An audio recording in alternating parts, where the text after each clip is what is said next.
There you go. There's the music. Welcome to Bobby Likis Car Clinic here on Pep Talk. I got to tell you what happened. I'm rushing to the studio. I'm a little bit, but not behind the curve, but a lot to do today. And we produce another local program from 10 till 11 Eastern time. And then I have an hour in between going from their studio, coming back to our in-house studios, which are inside a 15,000 square foot automotive service shop. And I invite you for a tour at see, you know, it's Bobby with you, or just it's at carclinicnetwork.com. We'll put the link in the site. But I'm in a hurry, so I'm walking down the hall, and Jan, who is our she's the comptroller, really, the director of the office. So she pays all the bills, and she puts all this stack of checks for me to sign. And she also screens the program on Saturday, the nationally broadcast Bobby Likis Car Clinic. And I'm running down the hall to come to the studio, and she says, and we almost ran into each other, which has happened 2 or 3 times this week. And she says, "Oh, you're going to Pep Talk. I know you're going to Pep Talk." And I laughed. Now, she could have said Paltalk. I have some racer's ears, and I'm a little bit hard of hearing. And so she could have said Paltalk, but you know what? Pep Talk, Paltalk, the bottom line is Bobby Likis Car Clinic. We got a couple of hands up, so we're going to go there first. But no buts. We're going to go to Tide Boy 1 and turn the mic to you. And I want to welcome everyone here. We're live and well. And as our illustrious leader, Major Bitliff, Bill, who's the producer of the program and the production manager, says, I said, "What time is it?" And we Simonized our watches and synchronized our watches and our this.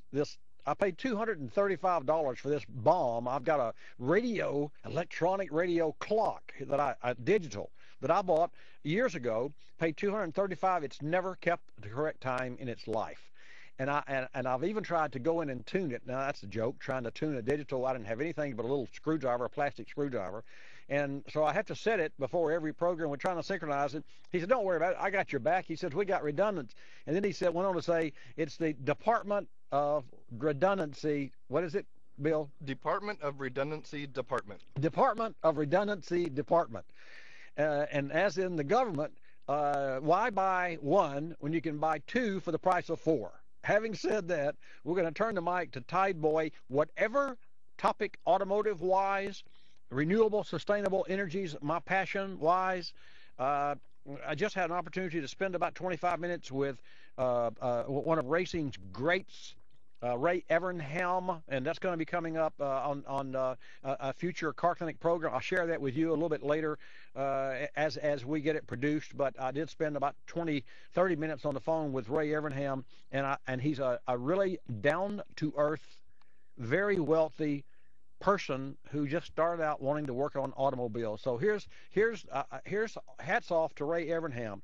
Tide Boy, I'm turning the mic to you now. Here we go. Here we go. Hi. Here we go. I have a question. I was wondering how much the gas prices would go.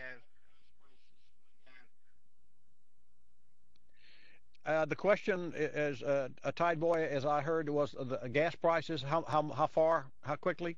How about 20? What was the question, Bill? I believe he was asking how high they will go and how fast. Well, he didn't say how high and how fast, but that always works together. It's like building a race car, and somebody says, "Well, you need this, this, and this." And how fast do you want to go? How much money do you want to spend? Do you have to spend? That's relative to racing. With regards to gas prices, I report gas prices, and I've got a report. In fact, every Saturday on the national program, I take a U.S. retail gas prices average, and this past week, and this was dated 5/4. So we're at 13 now, or 14, whatever it is. Today the 14th, I think. And so 10 days ago or 8 days ago, it had gone up 2.9 cents nationally. And for the past 3 or 4 weeks, it was flatlined. This past Saturday, I sat in the studio. Bill says to me, "Bobby, I bought gas this morning, and it went up 20 cents overnight." This past Saturday, gasoline on the Gulf Coast of Florida went up 20 cents overnight. And we were talking about this. We've been trending this for some 3 months now. And it's always been about a nickel a week, a nickel a week. In fact, we trended it before 3 months because I had a bet with one of my listeners that by April, by the first week in April, we would see $3 a gallon. She won. I was wrong. However, it was trending a nickel a week, and then it flatlined, and now for no reason or for whatever reason, it jumped 20 cents in one Saturday, one day.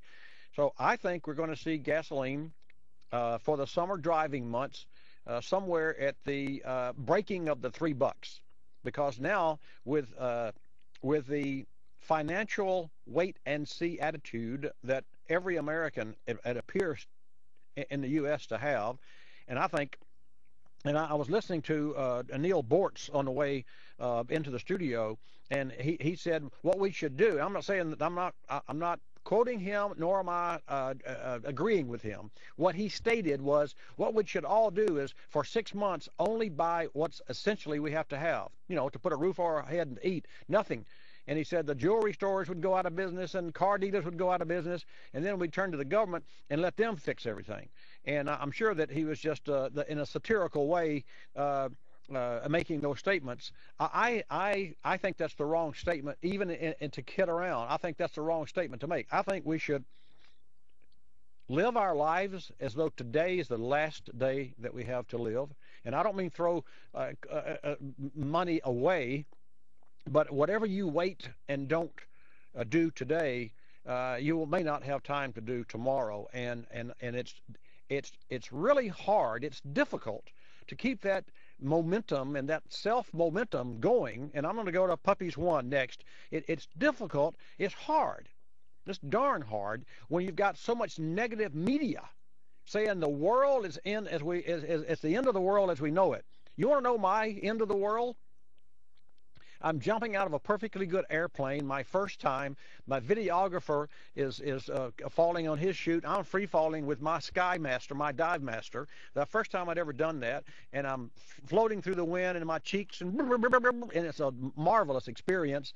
And I paid extra to have the video so I could prove that I did it, without dying, and I didn't, obviously. And he put together the video. And the music that he used on the video, we need to play that. I don't have it, but I'll bring it. They'll remind me. We're going to play that, and the music that he used on my first skydive was "It's the End of the World as We Know." Anyway, I can't sing, but there you go. Puppies 1, we're going to turn the mic to you. So gas prices, $3 is going to be the push, but we are going to see $3 and probably by mid-July or mid-June, late June, mid-July. Excuse me, Bobby? Yes. Don't forget carclinicnetwork.com/gas prices. Thank you so much. I'm remiss here, and Puppies 1, we're going to go to you. But let me first share this with you. And I just found this site. In fact, going back to this Saturday, if you'll go to carclinicnetwork.com and